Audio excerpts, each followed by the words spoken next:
David Del Monte. The book's called Air. This is a novel which I've been writing for some years. In movie terms, it's probably a bit like Sideways or Barney's version, possibly. I don't want to compare myself to that amazing novel, because that's a terrific novel. But in terms of the film, I would say it's similar in genre to those two movies. It's about an artist called John Gigi. It's about his childhood friend Eric.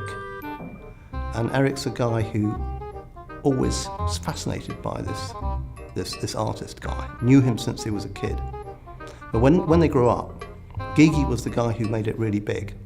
He's a conceptual artist, so he doesn't really do very much, but he becomes very famous and very rich. And one day, Eric gets an invitation for a kind of reunion bash. When he gets there, I don't want to give the game away, but strange things begin to happen, because Eric wants to tell everyone about the things that these guys used to do when they were younger. And many of those guys have moved on and have done quite well with their lives. There's a politician, there's a policeman, there's Gigi himself, and there's his ex-girlfriend, Clarice.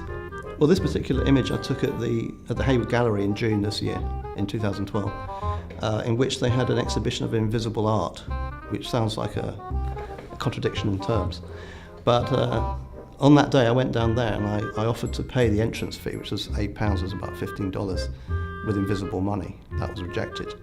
They've also got a shop of invisible art too. It actually says shop of invisible art, but there's quite a lot of visible stuff you can buy in there.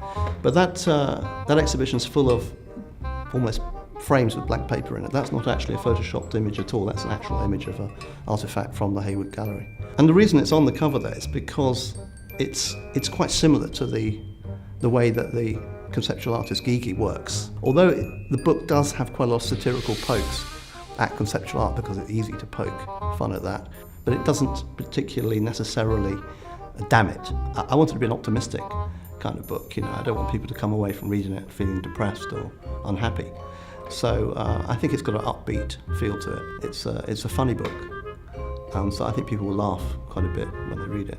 I'd love to be able to give specific scenes, but if I did, it would spoil it, wouldn't it? Am I right? You just want to know, don't you?